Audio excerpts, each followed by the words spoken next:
Professor Mendy, are you here? Yes, can you hear me?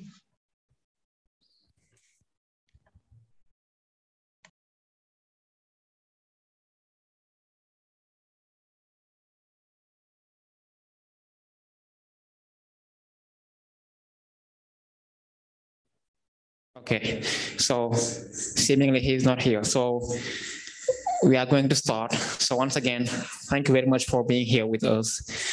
So today we have two doctoral students, Musa Bayan, who is on my left, and Sally Job, who is on my right, who are going to present their research thesis theme, and they will share with us their challenges, findings, and from there on, we are going to give them our feedback, ask them questions, and especially make contributions. All right, so we are going to start with Musa Bayan. Musa, you have the floor. Can you first introduce yourself and tell us the topic of your thesis?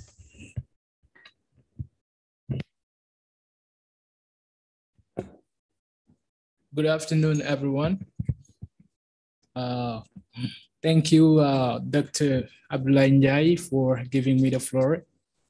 And thanks for this great initiative as the head person of Sasa in collaboration with Warc. And thanks once more for giving us the possibility and the opportunity as a PhD student to be able to be here and to share his research with his mates. So thanks a lot for this great opportunity. So my topic is about the American transcendentalist ideals and the shaping of the American dream in nature by Ralph Waldo Emerson, Henry David Thoreau, the autobiography of Benjamin Franklin, and in Samuel Schreiner, and at last in the Requiem for the American Dream by Noam Chomsky. So to introduce my topic, I am first of all interested in the American narrative of the American dream from a naturalist perspective. This will first of all compel us to trace back the genesis of the American dreams in many ways due to the notion of its complexity. Because what is commonly known as the noble ideas of the American dream written on the preamble of the American Declaration of Independence, like life, liberty, and the pursuit of happiness, stands as the essential facts of man's destiny. Because when they said that all men are created equal, that they are endowed by their creator with some inalienable rights, that among these life, liberty, and the pursuit of happiness. These three main ideas are very, very interesting to my mind, because to me, I really want to bring my perspective from what is commonly just accepted as the American dream, from a philosophical and an anthropological and a socio-anthropological perspective. To me, what does it mean, the fact of being created equal? What are those natural rights given to man instead of man-made ones? And what is life? What is liberty? What is the pursuit of happiness? These are three main questions in my introductory part that I have been conducting some research, and I found out first of all in the book of James Adam Truslow, and he said that the American dream was not a logical concept of thought, and like every great thought that has tired and advanced humanity, it was a religious emotion, a great act of faith, a courageous leap into the dark unknown. As long as the dream persists to strengthen the heart of man, Emerson will remain one of its prophets. So, and Jim Cullen, in his book entitled A Short Story of an Idea That Shaped a Nation, argued that one of the greatest ironies, perhaps, of the American dream is that its foundation were led by people who specifically rejected a belief that they did have control over their destinies. So to me, the American dream is a resilient and timeless, meaning a transcendental concept that Americans over the time have come to understand and define in many ways as relevant to their own life narrative, struggles, and experiences. Easier described than defined, the American dream is not rooted in lineage, in religion, but is rather shaped and defined by collective values. And these collective values are deeply rooted in individualism, self-actualization, and self-reliance, where people are able to fulfill their destiny. And those values are the cornerstone of the transcendental movement, which arose as the will of Americans to promote what we call cultural independence from social progress, and to build a new nation based on ideas and norms that are home ground, to paraphrase the Professor Omar. So much love and care to him, by the way. And the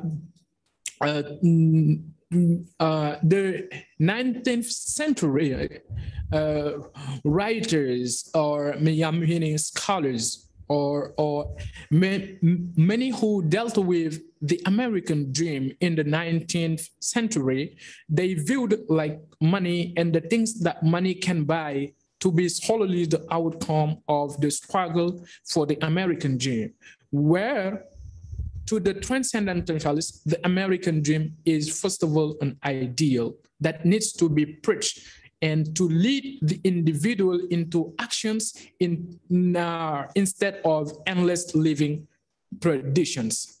I'm gonna quote, our age is retrospective. It builds the specular of the fathers. It writes biographies, histories, and criticism. The foregoing generations beheld the God and nature face to face, we through their eyes. Why should not we also enjoy an original relation to the universe? Why should not we have a poetry and philosophy of insight and not of tradition? And a religion by revelation to us and not the history of theirs. Ralph Waldo Emerson, in his book entitled Nature, published in 1836. So here, to me, ideals, an ideal is very important to me due to the fact that they are important when it seems to be far above the norm of the society, meaning which when it is transcendental, meaning it goes across or it goes beyond the limitation of time, the limitation of location, and the limitation of man thinking, right? And it serves as a model of what we should become, even if we are in the midst of struggle or an entirely different level. Okay.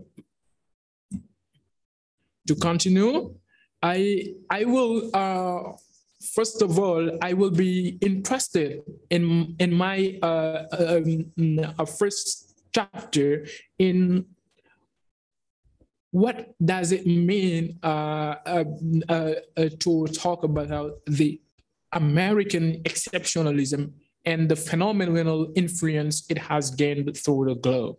That exceptionalism, it simply means to me the fact or the facts that have made an American, right? So, and the narrative of their vital living concept of life. So the Americans, they hardly even know the names of the great philosophical thinkers like the transcendentalists who are 100% American, because the Puritans, their writings, they were inspired, or in some extent they were imitating Europe, the Western world. But when the transcendentalist movement arose, one of their first ideal was to have a literature of their own, meaning an American literature which has nothing to do with that of England or Europe or something like that. So, and after that, I will be interested in the American dream in the age of diminished expectations, meaning the American dream in our time, because America nowadays is not the America that we used to know back in the days, because there might be some changes for sure, but there is still a way to go. So to talk about that American dream in the age of diminished expectations, we will be interested in the systemic racism and globalization. We living now in a globalized world, and the systemic racism, is it nowadays? Does it make a really sense to talk about the American dream, where the way seems to be very hectic for some minorities group in the United States, like the blacks, right? I want to further my research on that, especially to read some modern thinkers like Noam Chomsky in his responsibility of intellectuals, and Qu'est-ce qu'une vie réussie de Luc Ferry, La condition de l'homme global de Apadouraï, le point oméga, le phénomène humain de Pierre de Taylor de Chardin, among many other thinkers. And those thinkers that were suggested to me by my supervisor, Professor Mehendi. And thanks a lot for this great job that he is doing, especially for us. So to round up, I began by tracing back the complexity of the notion of the American dream. And I talked about also the American exceptionalism. What does it mean? What is it about the American exceptionalism? And at the end, I talked about how the American dream, in the midst of diminished expectations, what can be the challenges and the perspectives in a globalized world. So not to monopolize the floor, I will stop here by now and waiting for your critics, suggestions, and thanks a lot for listening. Thank you, Mr. Njai. Thank you very much, Mr. Musa Bayan, for sharing with us your topic and main fields of interest.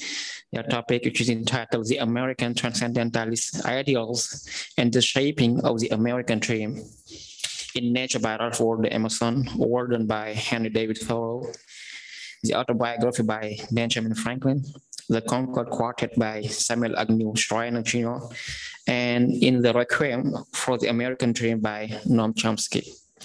Thank you very much. For sure, we will be having questions and contribution from the public. But first, before that, I would like to give the floor to Sally Diop, who will also share his interests, findings, and challenges.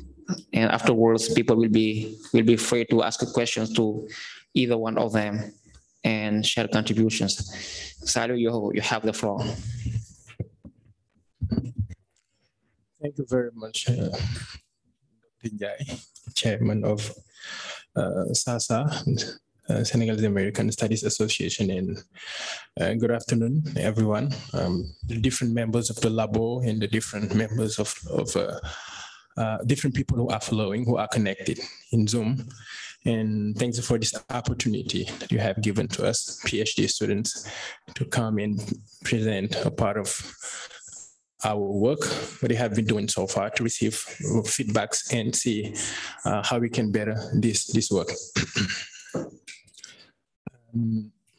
I don't know if I am allowed to switch from Shakespeare to Molière, because I'm writing my PhD thesis in French. So most of the concepts are in French. So I think I might as well, jump from French to English and sometimes from English to French.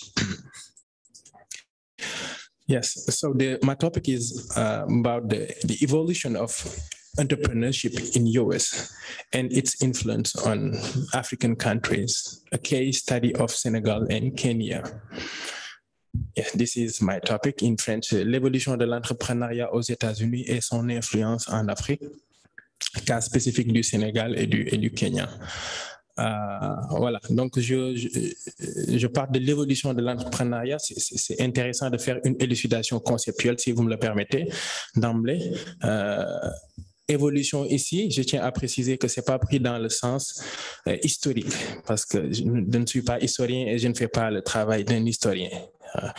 Donc, c'est un travail d'un littéraire dans un département de littérature. Donc, ici, évolution est pris dans le sens, non pas dans le sens de venir raconter des faits historiques, mais de conceptualiser et de voir quelles sont les différentes formes que l'entrepreneuriat a eu à prendre, à revêtir au cours de l'histoire des États-Unis, jusqu'à avoir cette influence-là et comment est-ce qu'elle a été possible, s'il y a influence, comment est-ce qu'elle a été possible en Afrique.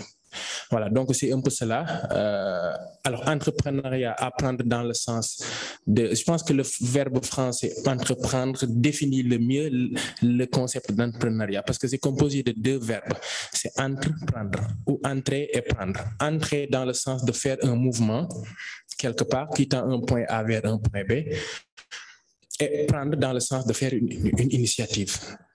surtout le mot initiative, c'est extrêmement important. Donc, ici, entreprendre n'est pas pris dans le sens économique, ou pas seulement pris dans le sens économique, mais dans le sens d'une initiative, de toute activité, de toute initiative qui consiste à améliorer la condition.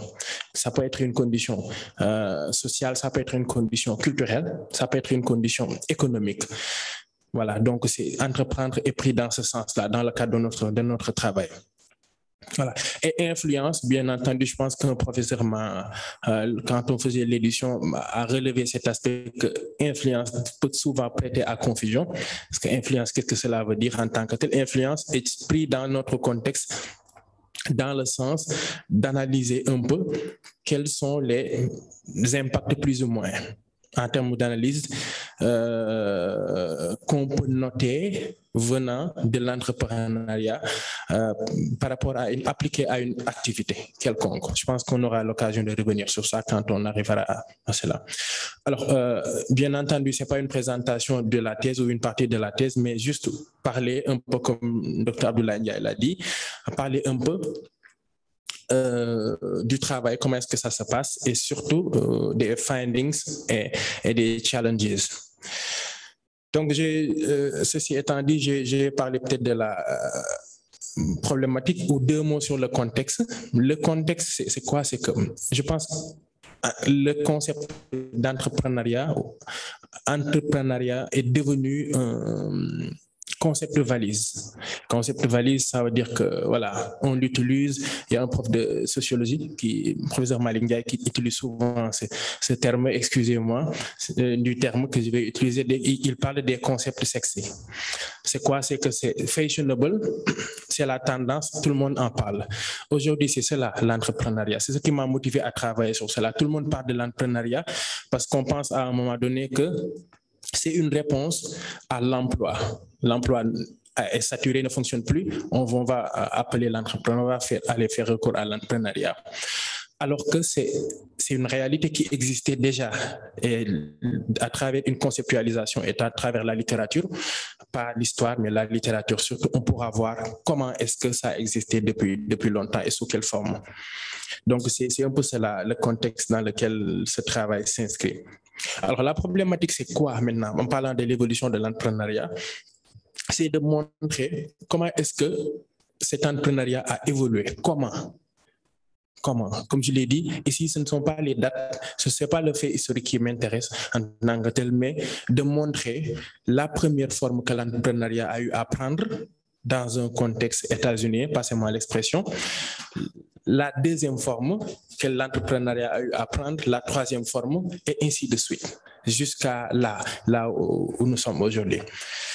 C'est ça le premier aspect. L'autre aspect aussi, c'est comme je l'ai dit tout de suite, montrer les différentes formes et après terminer par voir un peu par quel procédé son influence, l'influence de l'entrepreneuriat a pu se réaliser, a pu se faire à travers en Afrique, surtout avec le Sénégal et le Kenya. Alors, l'entrepreneuriat aux États-Unis, je travaille essentiellement sur deux communautés. Communauté blanche, excusez la racialisation. Je n'ai pas voulu en parler. Je l'ai mentionné dans l'introduction pour éviter la racialisation de la connaissance. Black pris à part, white pris à part, mais ce sont ces deux communautés sur lesquelles je travaille. Donc, on dira qu'il y a la communauté amérindienne, qui aussi, on trouve un esprit d'entrepreneuriat dans cette communauté, mais par faute de documentation, je ne vais pas surtout travailler sur cette communauté et les autres minorités aussi, comme mon camarade Moussa Badian l'a mentionné tout à l'heure. Alors, pour parler un peu, pour présenter un peu ce que j'ai eu à trouver, les findings, pour reprendre le propos du modérateur, je vais essayer de répondre à trois hypothèses que j'ai eu à poser. La première hypothèse, c'était que l'entrepreneuriat s'est présenté, c'est une affirmation, sous une forme religieuse. La première forme d'entrepreneuriat qu'on a eue, c'est sous une forme religieuse, bien entendu dans le contexte des États-Unis. Et je dirais même dans le contexte anglo-américain. La deuxième hypothèse, c'est que l'entrepreneuriat s'est présenté sous une forme institutionnelle. Et la troisième hypothèse sera l'entrepreneuriat s'est présenté sous une forme économique. Donc, La forme économique n'est venue qu'après, bien après. Donc, ça sera la troisième hypothèse. Alors maintenant, on va essayer de voir un peu qu'est-ce qu'on a jusque-là. Puisqu'on a posé des hypothèses, et bien entendu, quand on pose des hypothèses, on va se mettre à faire des recherches pour voir un peu si on va trouver un argumentaire qui nous permettra, bien entendu, soit d'affirmer ces hypothèses, soit de les infirmer. Alors, et je dis oui, je réponds directement par l'affirmative, oui, que l'entrepreneuriat s'est présenté dans le monde anglo-américain sous une forme religieuse. Et bien entendu, on trouve l'argumentaire ou l'un des premiers arguments à travers les travaux des puritains, du puritanisme en tant que tel, avec John Winthrop dans A Model of Christian Charity, quand il dit que la recherche de fortune, même s'il est considéré comme une activité terrestre, peut toujours avoir des finalités spirituelles. C'est extrêmement important. Et là, il est question de départir entrepreneuriat et économie. Parce que là, on va nous dire après que c'est l'économie. Non, l'économie est devenue une discipline distincte à partir de 1976 avec la richesse des nations de Adam Smith. Mais avant cela, l'économie était une entité de la philosophie, comme pas mal aussi d'autres disciplines. C'est après que l'économie a plus ou moins pris son autonomie, son indépendance comme discipline affirmée. Voilà. Donc ça, dans ce texte-là, quand on le lit, on se rend compte qu'on retrouve un argumentaire autant pour moi qui nous permet d'affirmer, bien entendu, que l'entrepreneuriat, l'esprit d'initiative en tant que tel, a existé dans cette période-là. L'autre aspect, c'est notre travail qui nous permet d'affirmer que l'entrepreneuriat s'est présenté sous une forme religieuse, c'est le travail ou une partie des travaux de Max Weber, donc l'éthique protestante et l'esprit du capitalisme. Dans la deuxième partie, quand il parle du Beruf, qui est un terme allemand, mais un terme qui signifie Beruf est un peu compliqué à traduire. J'ai envie de citer, comment est-ce qu'il s'appelle, Barbara Cassin qui publie un livre qu'il intitule Le dictionnaire des intraduisibles. Beruf en allemand, si on est tenté de le traduire, moi je traduirais par vocation. D'aucuns diront travail, mais je pense que c'est vocation qui se rapproche le plus de Beruf. Et Max Weber en parle dans son livre et il dit, je cite, que cet esprit prend sa source, selon Weber, dans la notion du Beruf, qui est développée par Martin Luther. Elle élève le travail au rang de sanctification, c'est-à-dire que le travail en tant que vocation, donc Beruf, est une tâche imposée par Dieu qui fait du devoir accompli la plus haute activité morale. Et là, on retrouve aussi un argumentaire, une partie de l'argumentaire de Gandhi, Mahatma Gandhi, quand il dit que the best way to find yourself is to lose yourself in service of others. La meilleure manière de se retrouver, c'est de se perdre, bien entendu, dans le service des autres. Donc, le sentiment du devoir accompli, du travail accompli à travers la vocation, c'est le Beruf. Et pourquoi est-ce qu'on a ce sentiment? Pourquoi est-ce qu'on sent qu'on est élevé, qu'on est sanctifié? C'est parce qu'en faisant ces efforts-là, qu'en faisant ce travail-là, on a l'intime conviction que ça nous vient, c'est un ordre, c'est une recommandation qui nous vient de Dieu. Donc ça a trait avec la religion. Et c'est là où les gens sont allés chercher cette force-là, cette initiative-là. Voilà, donc ça là aussi nous permet d'affirmer bien entendu que l'une des premières formes de l'entrepreneuriat, l'esprit d'initiative entrepreneuriat, l'une des premières formes de l'entrepreneuriat a été religieuse. Le dernier aspect par rapport à cela, à ce point-là, c'est un autre livre de Benjamin Friedman, Religion and Rise of Capitalism. Donc, la religion et l'essor du capitalisme. Donc, dans le livre dans lequel il met l'accent sur la centralité de la religion. La religion, j'aime souvent dire que je dis souvent que c'est l'institutionnalisation de la spiritualité. J'irai même plus loin en disant la politisation de la spiritualité. La spiritualité qui consiste à penser, à reconnaître qu'il y a un être qui est là, ascendant, et il y a un autre être qui a une certaine, il y a un être qui existe, il y a un autre être qui a une certaine ascendance sur le premier, à telle enseigne qu'il peut inspirer le premier. C'est le début de la spiritualité. Maintenant, quand on institutionnalise cette spiritualité, on est dans la religion en tant que telle. Quand on la politise carrément, quand elle retrouve les moyens de sa politique, elle devient la religion. La spiritualité devient la religion. Et ce qui est intéressant avec la religion pendant cette période-là, c'est que non seulement elle était spiritualité, mais aussi elle était mode de vie. Ça veut dire que la religion produisait une manière de voir la vie en tant que telle, de vivre, de comprendre en tant que telle la vie. Donc, la centralité de la religion, quand Benjamin Freeman parle de la centralité de la religion, dans la période coloniale, surtout anglo-américaine, on se rend compte qu'il a raison et que cette centralité de la religion a eu une influence énorme sur tout ce qui se faisait. Et là, Max Weber,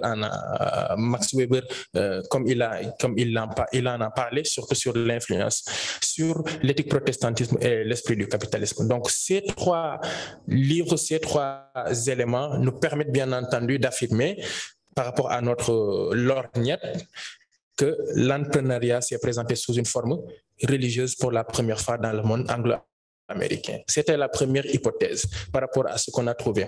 La deuxième hypothèse, pour avancer très vite, c'est que qu'on avait dit que l'entrepreneuriat s'est après présenté sous une forme institutionnelle. Institutionnelle, qu'est-ce que cela veut dire? Institutionnel, bien sûr, on aura institution, mais institutionnel pris entre ce qu'on appelle aujourd'hui la collaboration public-privé. Public-privé. Parce que là, on fera appel aux chartes, les chartes des colonies, comme la charte royale, la charte des propriétaires et la charte des colonies. Une suggestion qui m'a été faite par mon directeur de thèse, professeur Louis Mendy aussi, qui m'a beaucoup aidé dans cette deuxième partie-là. La charte, quand on prend la charte des propriétés, qu'est-ce qui se passe? On se rend compte que l'entrepreneuriat, comme je l'ai dit tout de suite, se présente sous une forme institutionnelle à travers la charte des propriétés, parce qu'il était question, à travers la législation, de trouver un arsenal bien entendu, je pense que c'est ça, juridique, qui permettrait à ces gens-là, à ces businessmen, on les appelait comme ça autant, de créer des villes. Quand on parle de cette période, bien entendu, on parle de tout ce qui est settlement, de la création de différentes villes. C'était ça, ce qu'il faisait. C'est ça que j'appelle la forme institutionnelle de l'entrepreneuriat. C'est qu'au début, l'initiative venait de la religion en tant que telle, mais là, on est en train de trouver, l'initiative vient de l'institution. Ça veut dire qu'à travers l'institution, qu'à travers les chartes, à travers la signature des chartes, les businessmen pouvaient avoir l'autorisation du public, de la couronne, bien entendu, pris ici, pour créer du business. Donc, allier le public au privé. Et là, dans ce livre, bien entendu, dans la monographie de Bernard Bailyn, il nous apprend que Fred Martin a étudié plus de 100 personnes qui ont participé à la création de plus de 60 villes, dont 39 dans le Massachusetts et 10 dans le Connecticut. Donc, on les appelait des entrepreneurs à but lucratif. Parce qu'il allait obtenir des législatures provinciales pour pouvoir financer les règlements spéculatifs. Donc, il trouvait le milieu plus ou moins entre l'équilibrium entre ces deux mondes-là, entre le public et le privé. C'est ça que j'appelle la forme institutionnelle de l'entrepreneuriat. Alors, l'autre aspect, c'est la troisième forme de l'entrepreneuriat, toujours comme hypothèse, c'est la forme économique. C'est après avoir trouvé de la matière à réfléchir dans la religion, après avoir trouvé de la matière à réfléchir dans l'institution, que l'entrepreneuriat est allé chercher de la matière à réfléchir, à avancer dans l'économie en tant que telle. Et là, bien entendu, on ne peut pas ne pas parler de la Silicon Valley et de tout ce que cela comporte. Mais bien entendu, la Silicon Valley a été engendrée par une succession d'activités, bien sûr. On aura le Westward Expansion, qui a joué un rôle majeur, mais aussi la création de Stanford, parce que le Stanford se trouve au cœur même de la Silicon Valley. Et à partir de 1960, Stanford donnait trois fois plus de PhD que MIT. Et c'était plus ou moins le contraire. Pourquoi? Parce que tout ce qui venait juste d'avoir leur PhD se reconvertissait ipso facto en entrepreneur et l'atmosphère était déjà cordiale. L'atmosphère, la Silicon Valley, bien entendu, à la création du business en tant que tel, à la création d'initiatives, à la prise d'initiative, à la création d'entreprises dans la Silicon Valley. Donc, ce qui a fait que très vite, on a eu beaucoup d'entreprises. IBM était déjà là, c'est vrai, déjà en 1911, donc un peu plus tôt. Mais après, à partir de 1960, on a eu une succession, on a eu une floraison, c'est le mot que je cherchais, de création d'entreprises dans la Silicon Valley.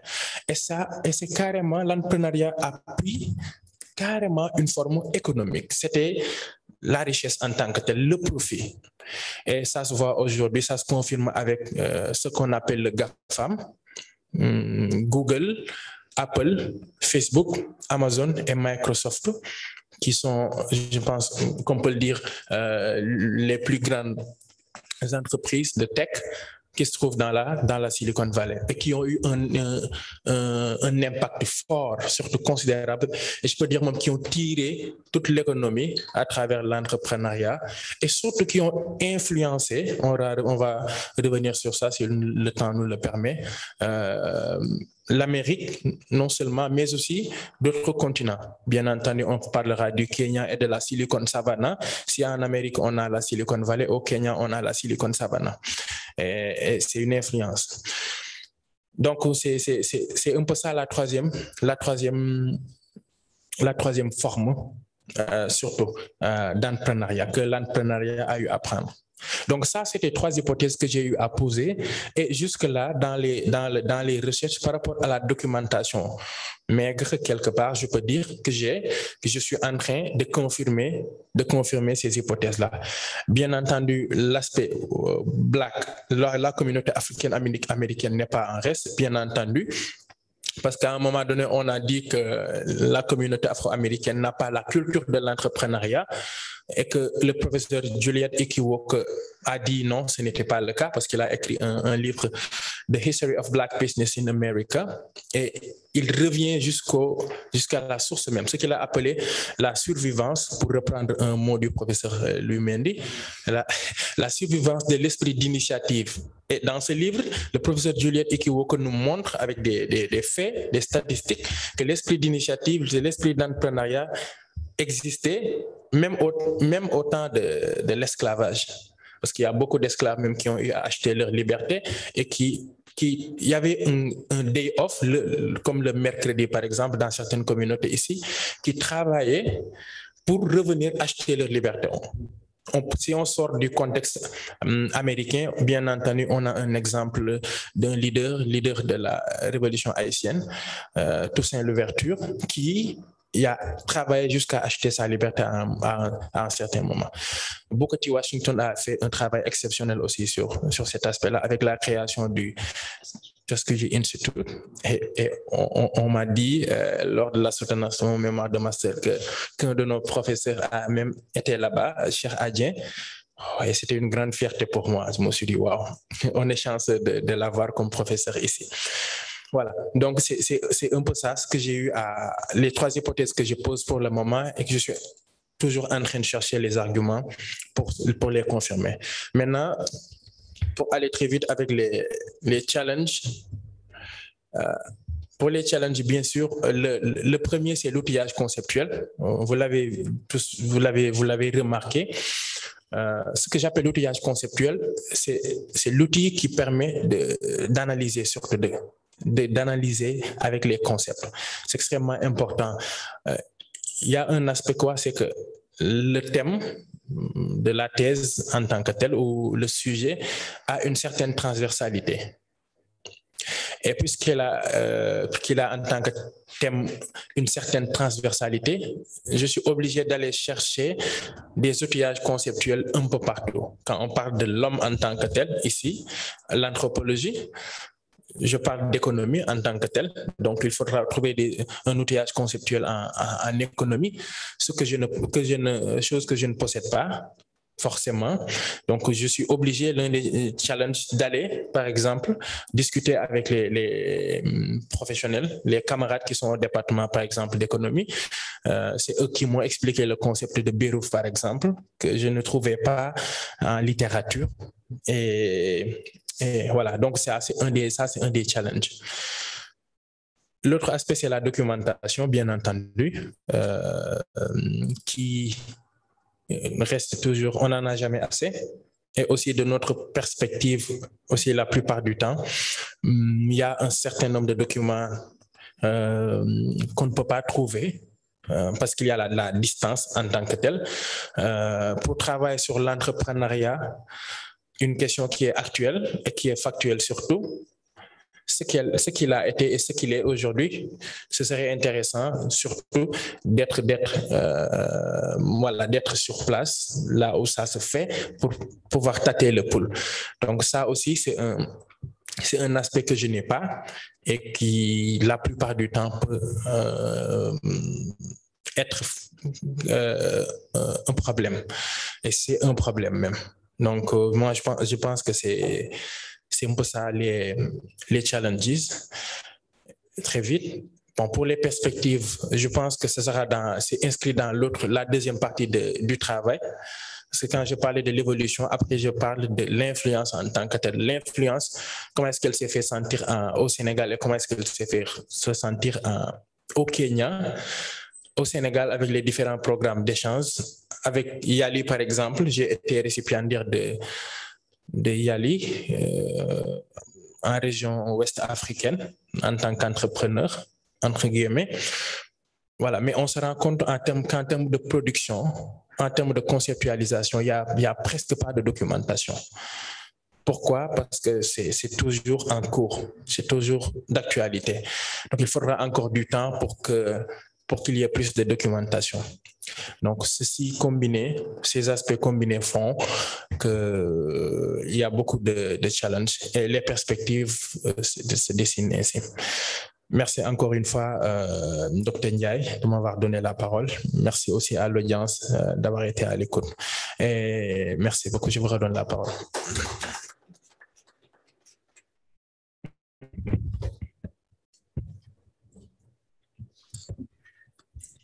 Merci beaucoup, M. Saludio, pour cette présentation du sujet de ta thèse, du thème général, qui véritablement, je pense, sort des sentiers battus. De ce fait, sa transversalité s'explique.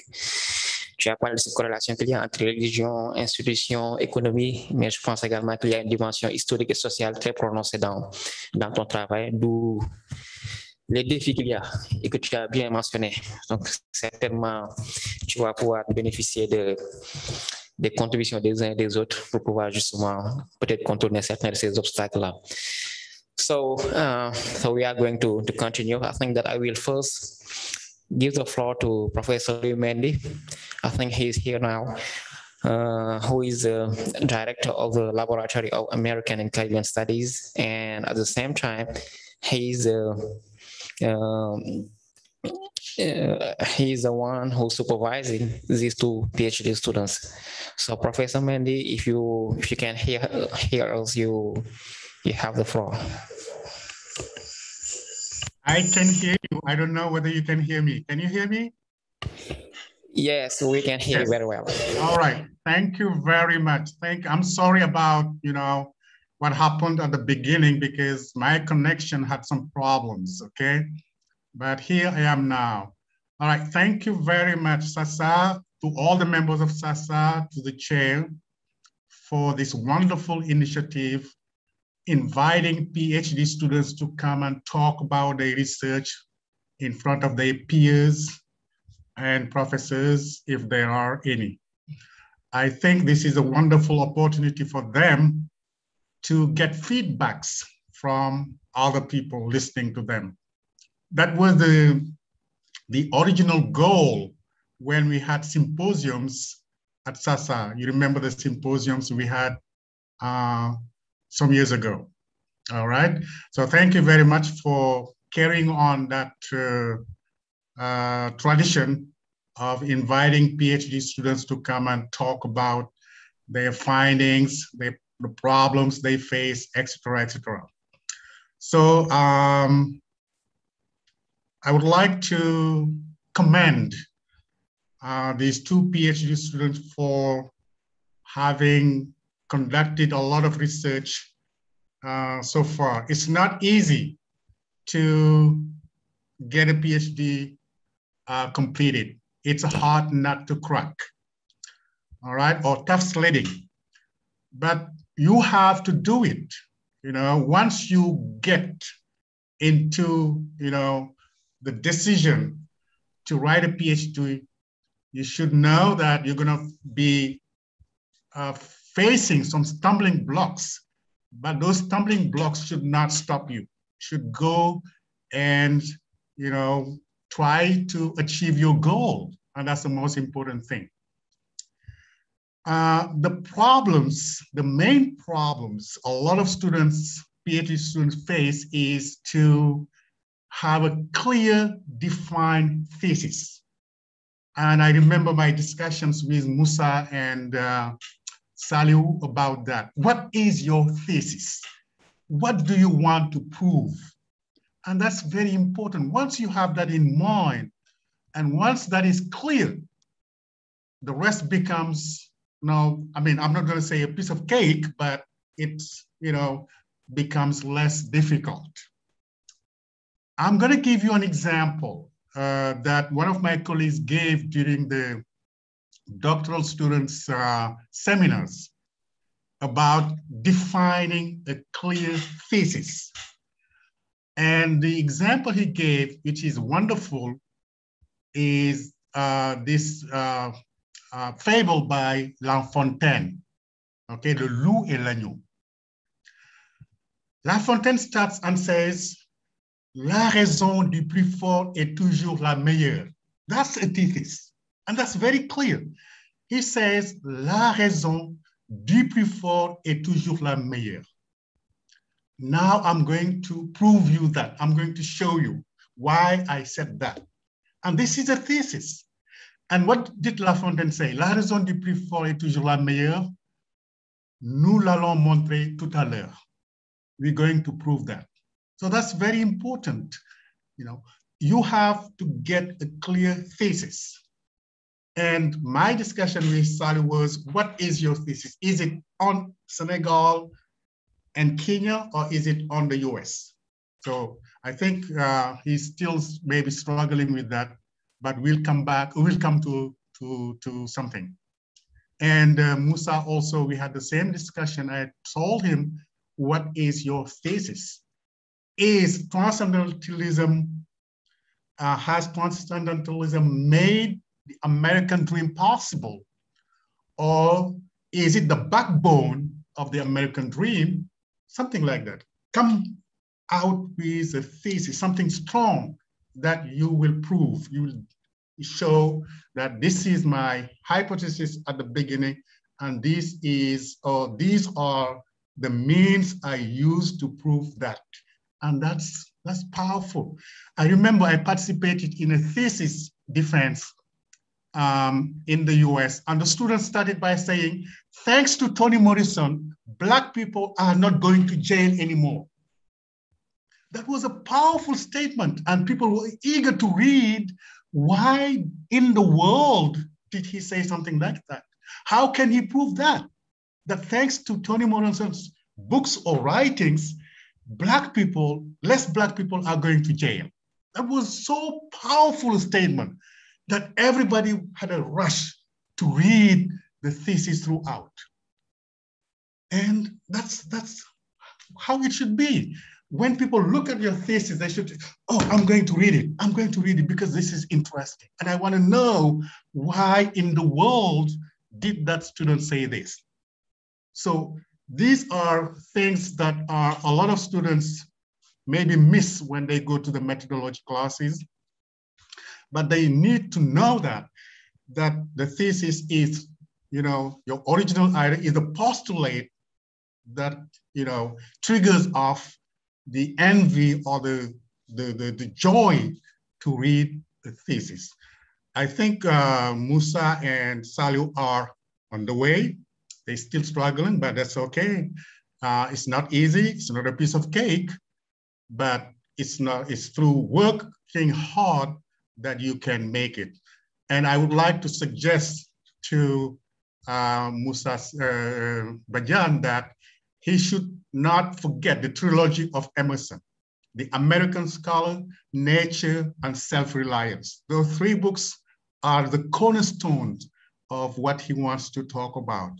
And there is another book that I can recommend to you when we meet again, because if I give it to you, you will not remember exactly what it is about. But we'll talk about that some other time. And Salu also keep on trying. But if I were you, if I were in your shoes, I would focus more on entrepreneurship, the influence of the US entrepreneurship on Senegal and Kenya, all right? What you said about the past, the history, all that is important, okay? But as a reader, what I would like really to know and to read is how the US entrepreneurship has influenced Senegalese entrepreneurs or Kenyan entrepreneurs. How did that American spirit, entrepreneurship spirit, help the entrepreneurs of Senegal and Kenya develop their country? That I would love to read that, all right? But if you talk about Puritanism, all these things, yeah, okay, I can read it, but that would not really, entice me into staying overnight to read, if you understand what I mean. But thank you very much and keep on working hard. It's not easy, but, if you believe in yourself, as Bob Marley used to say, if you believe in yourself, don't let anybody tell you that you cannot achieve anything. Believe in yourselves, work hard, and make it possible. Thank you, Chair Dr. Jai. Thank you very much.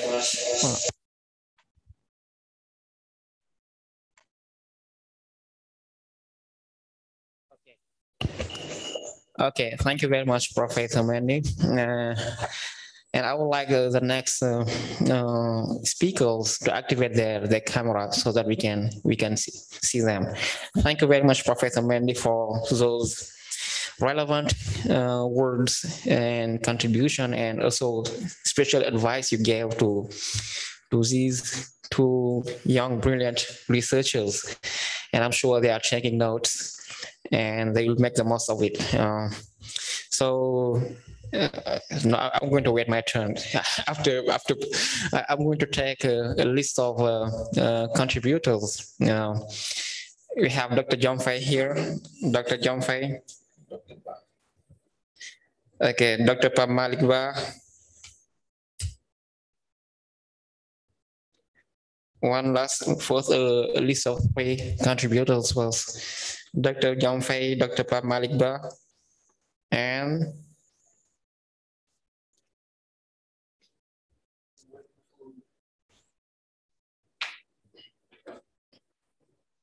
okay, so we have the 2 of them for now. So, Dr. Fay, you can. Okay, thanks so much, Dr. Njai, and thanks Musa Bajan and Salih Job for your courage to be here, because it's not easy for a PhD student to expose your work. Most of the students, they hide and wait till the defense And you see, most of the time, there are so many flaws in their work. So if you keep on presenting the findings of your work like this, I'm sure at the end of the work, I don't say you won't have so many problems, but you will have less. So I want just to give you some pieces of advice, because it's not easy to write, because we know the conditions in which you are.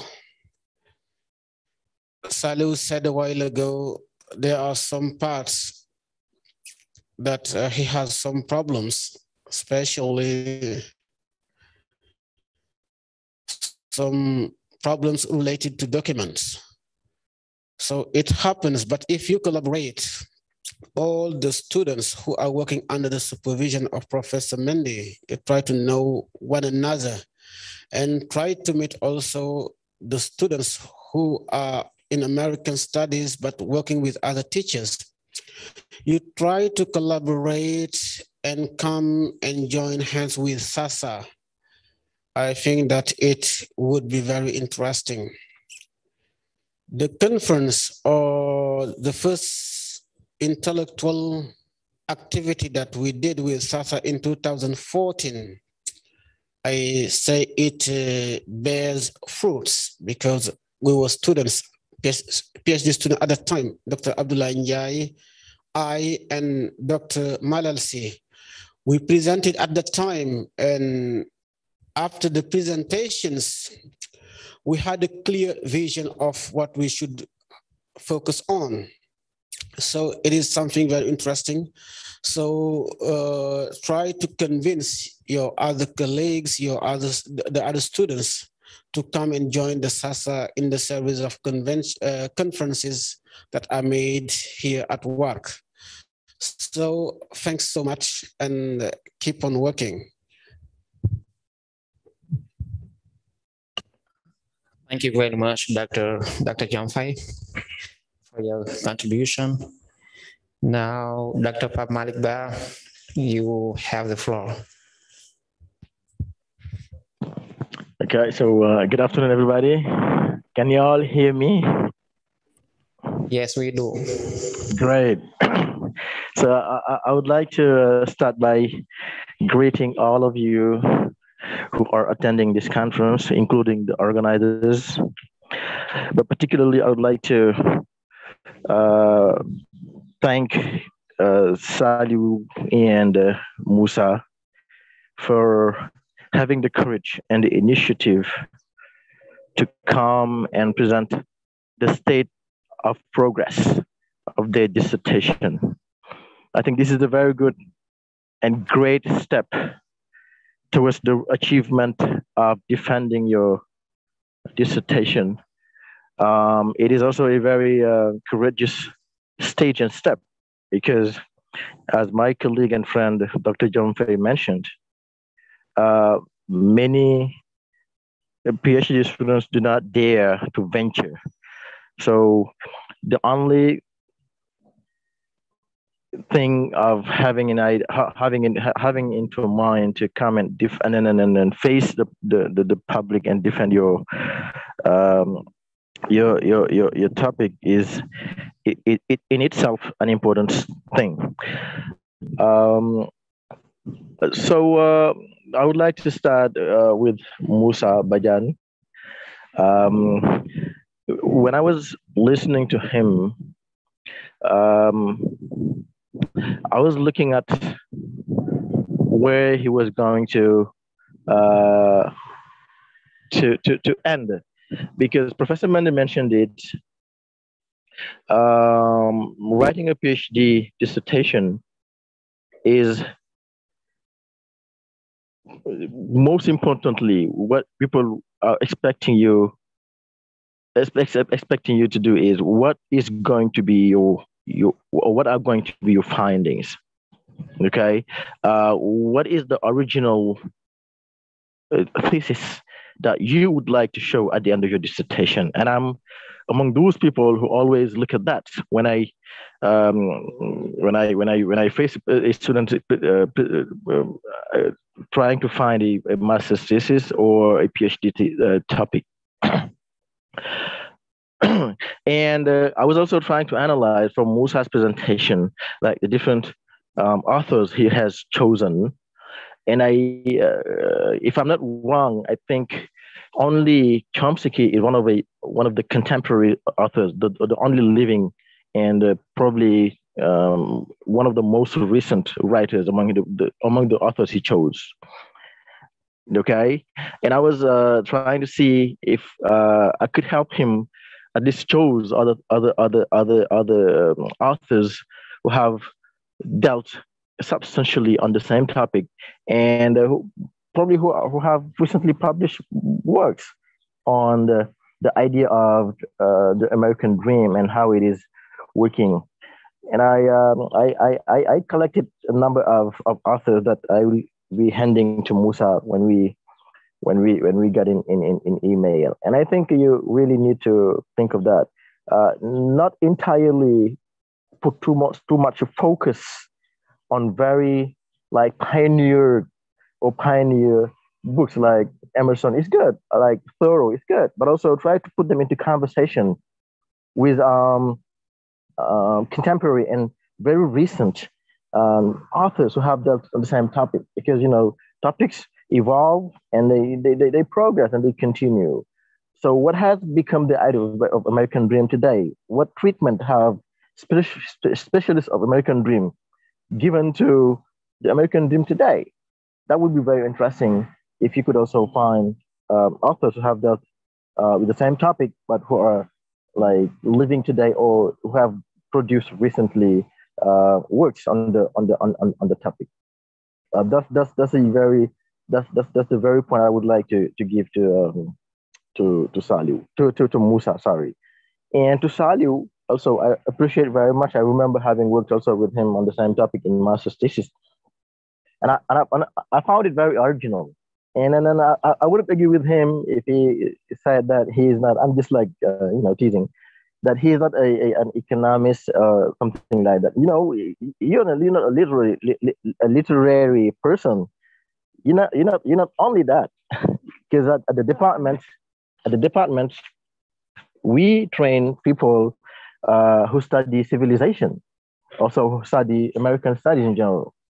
Okay, so it's very important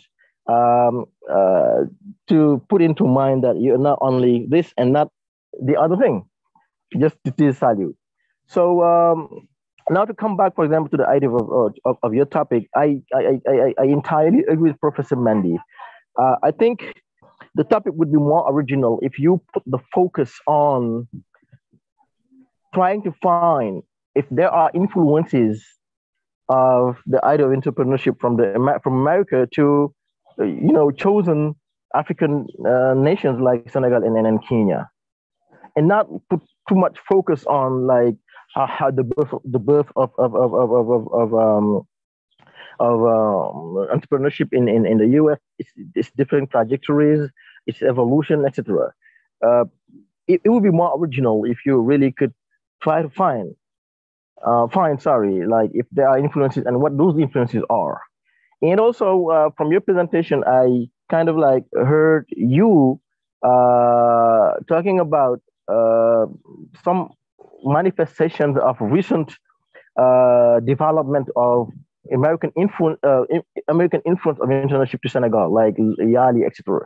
So if you want to look at the influence of entrepreneurship to Senegal, if you want to look at American entrepreneurship to Senegal, I think you need to go back like at the beginning of the establishment of our diplomatic relationship with the US, and not like put more focus on Yali and stuff, because this is very, very recent. Like at the beginning of the establishment of our diplomatic relationships, like good ideas of entrepreneurship have been established between Senegal and the US. And then I think you need to go back to those ideas and then probably end up with the most recent developments of the influence of American entrepreneurship into Senegal. And it's going to be also the same thing also for Kenya. I'm not very familiar with that, but I just wanted really to, give those few suggestions to my two brilliant colleagues and I really appreciate. I would like to say it, your dynamism, and I can't compass it, and I want to encourage you guys to never stop. Don't feel any obstacle like going and seeing any professors you think could be resourceful to you and helpful, because I personally really do appreciate your dynamism, and I say it everywhere I go. Like, you guys must be an inspiration to other PhD students. Thank you very much. Thank you very much, Dr. Ba. Thank you for those important contributions and pieces of advice you gave to these two PhD students. I'm sure they are taking down notes. And do we have somebody else who wants to contribute?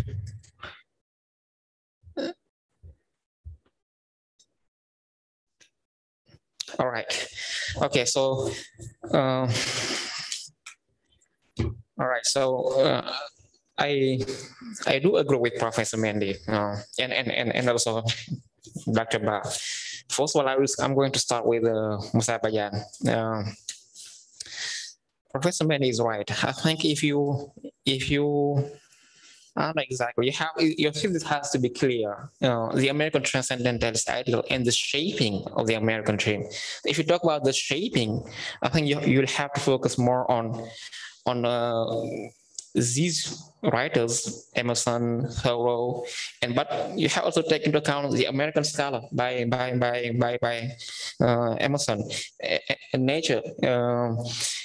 Now, I think if you want to confront the American dream, which is an ideal to the reality, to today's reality or its evolution through time and period, I think you can take into account, contemporary writers, because Samuel Agnew Schreiner and Noam Chomsky are contemporary writers. Okay. I think both Samuel Agnew Schreiner's book was published in 2006. Right, and the Requiem for the American Dream, I think, is a documentary featuring Noam Chomsky, who is a great, modern thinker, linguist. He's very involved in modern matters, contemporary matters.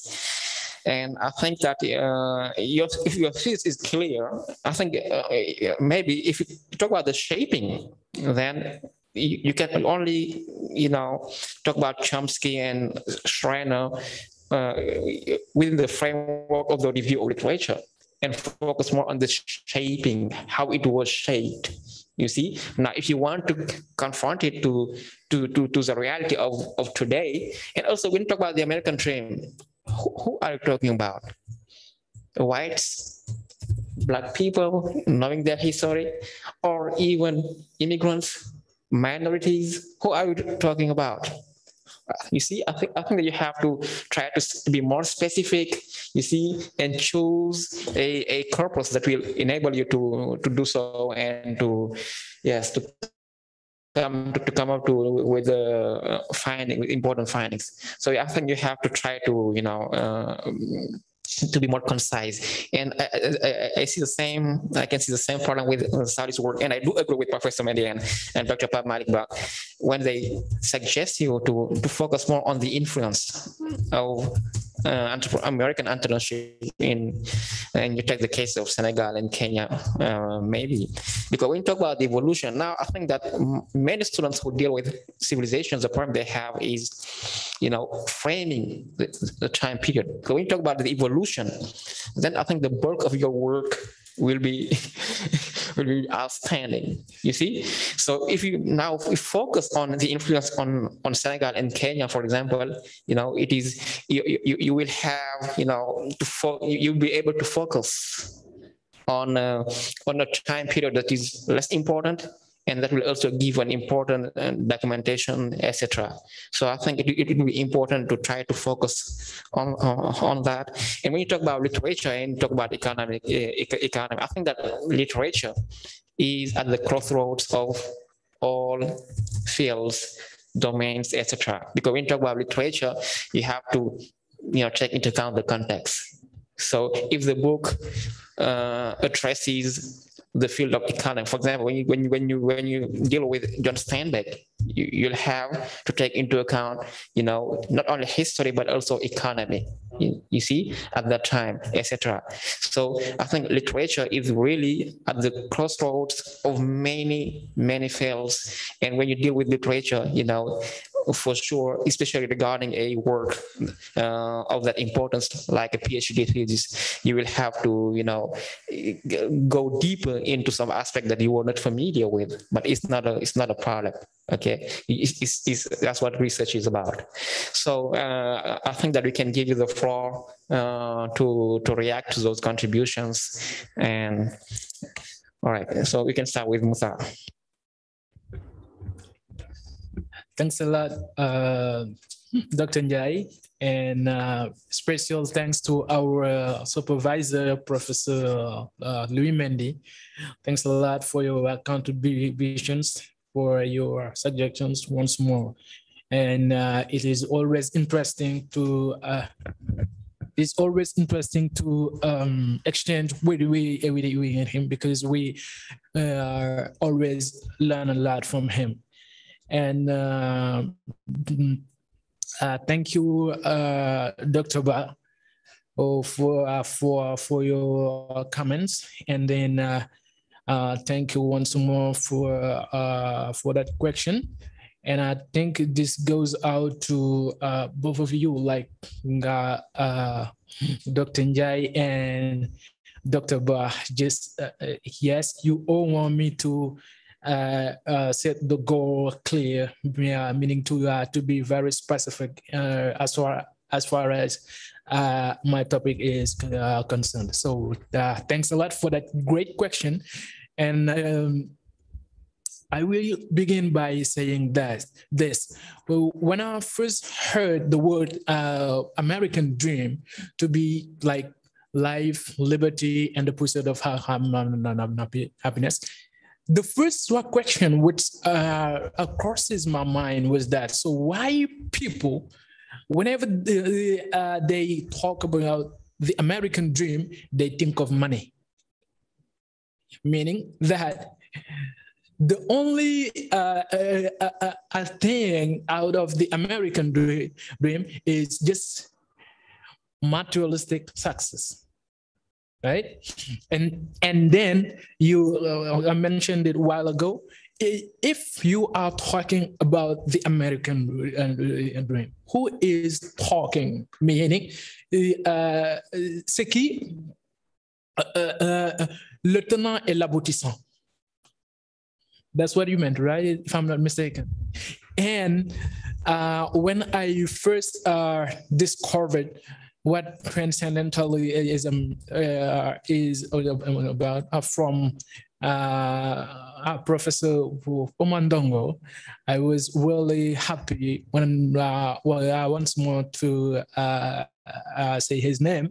So I was thinking of it because in the American scholar, Ralph Waldo Emerson is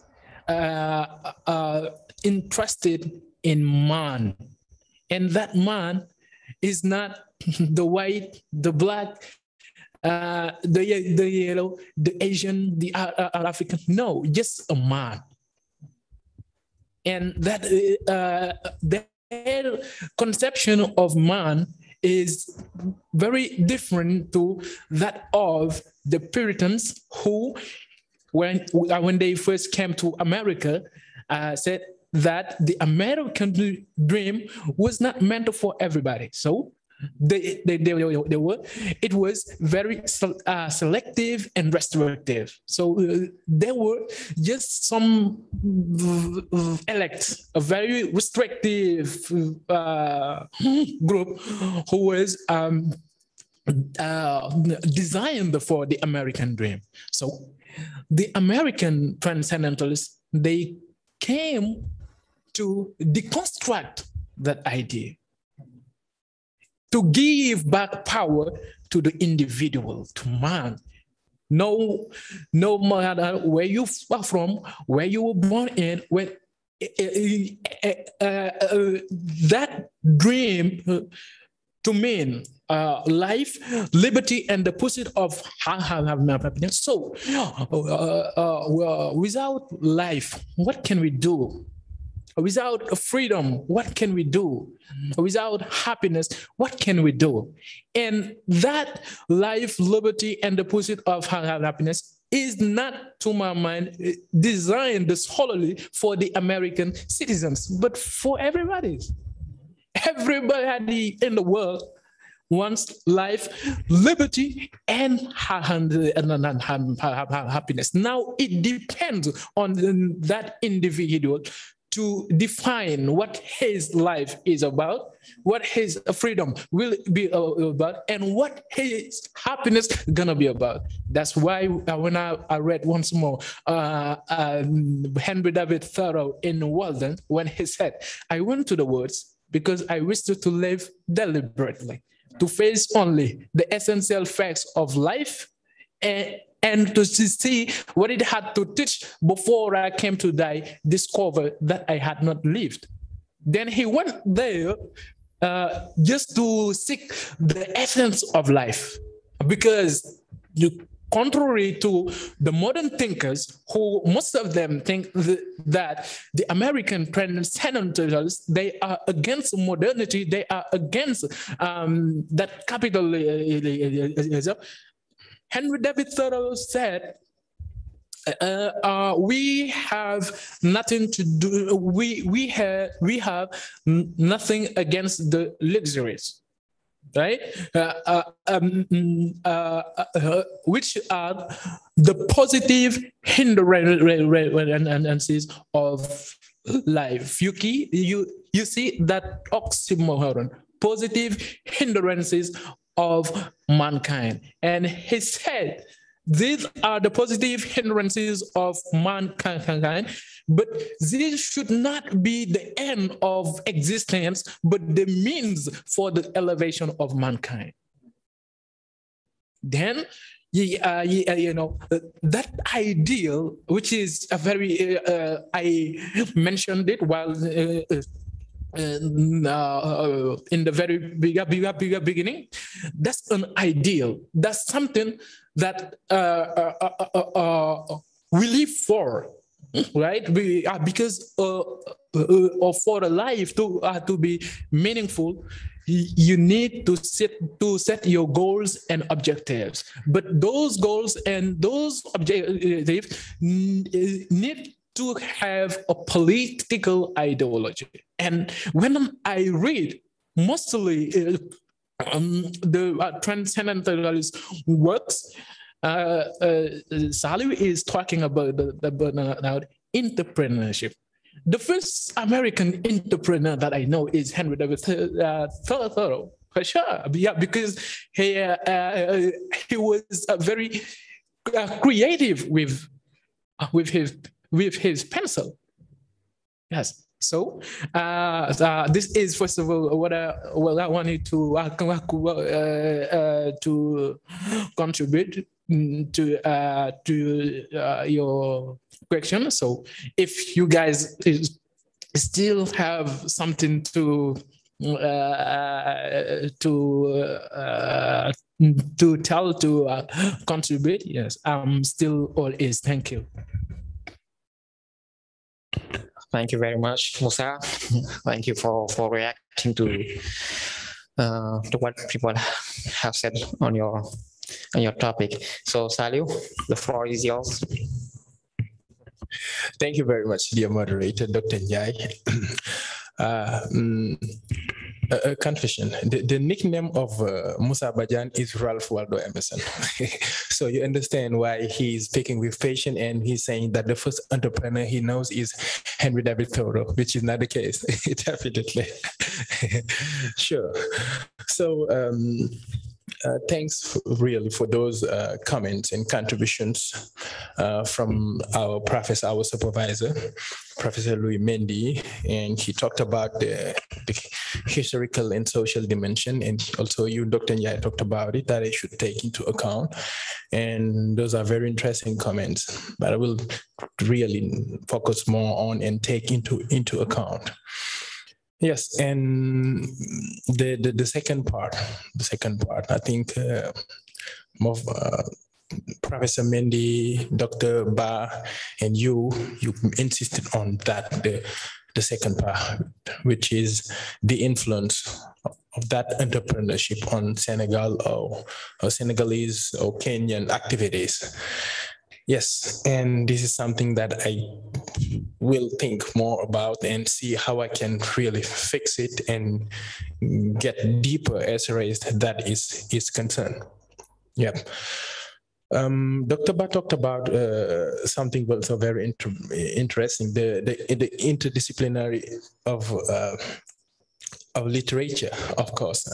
When Professor Jan Suleiman Bashir was asked a question 2 months ago, if I'm not mistaken, when he was doing his leçon inaugurale at Sciences Po Paris. What would we choose between a philosopher and somebody who's a specialist of literature? And he said, yeah, the second. Not a philosopher, because you have what we call la littérature de la philosophie. Also, you have what we call la philosophie de la littérature. But in the first one, la littérature de la philosophie, c'est là où je me retrouve en tant que tel. Et ça en dit long, it means a lot. Dr. Ba is totally right. And everything is somehow included in literature. And that we should be, more interdisciplinary. So thank you very much, Dr. Ba, for that, for the backup since the Master One. When we were in Master One, for always helping and providing with advice and helping a lot. Thanks a lot. Maybe a comment, very short comment on the influence, the second part. The fact is that, or the problem is that one of the last conversations that I had with my supervisor, he told me, Saliu, you should, Professor Mendy, of course, he told me that I should focus more on the second part and maybe give maybe one chapter to the first part. I mean, the history, the evolution of entrepreneurship, and the second part will be much more interesting. And I totally agree. But the fact is that in terms of documentation, in terms of writing, you don't have, I do not, I won't say you, but I do not have really consequent document to write, to develop the second part. This is the problem. And Dr. Ba is right, saying that instead of talking about YALI and those different the exchange programs right now, I should go back to history and visit or see a little bit what have been done in terms of collaboration, is the establishment of diplomacy between the US and Senegal. But because that establishment was done between two governments, most of the time the information is not very easy to have in terms of access. This is one of the things I should mention in the challenges. Yes, but I do agree. I totally agree. I think I will do my best to see how I can have documents and deal with this great part, this second part, which is about the influence. Thanks also again a lot, Dr. John Fay, for the advice. And I think we have some members, some PhD colleagues, some PhD friends who are connected. Yeah, so I think we all know now, we have the information, as Dr. John Fay said. do come and join the association, Sasa, and we can see all together how we can really bring our contribution, and also how we can learn a lot from these great scholars. Thank you once again for this opportunity. Thank you very much, Salu. Thank you very much. I think now we're running out of time, unfortunately. It's already time to wrap up.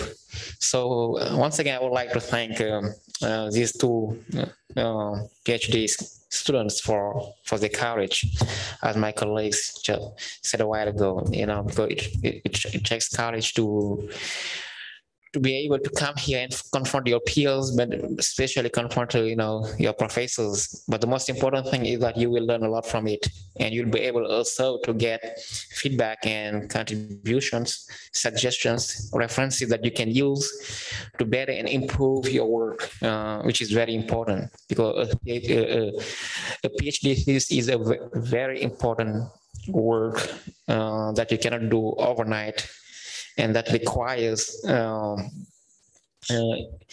important documentation, research, but also flexibility. You need to be flexible. You need to welcome criticisms, positive criticisms that will enable you to improve your work. You need to be patient, you see, because the most important thing is to come up with a good work in the end. That is the most important thing.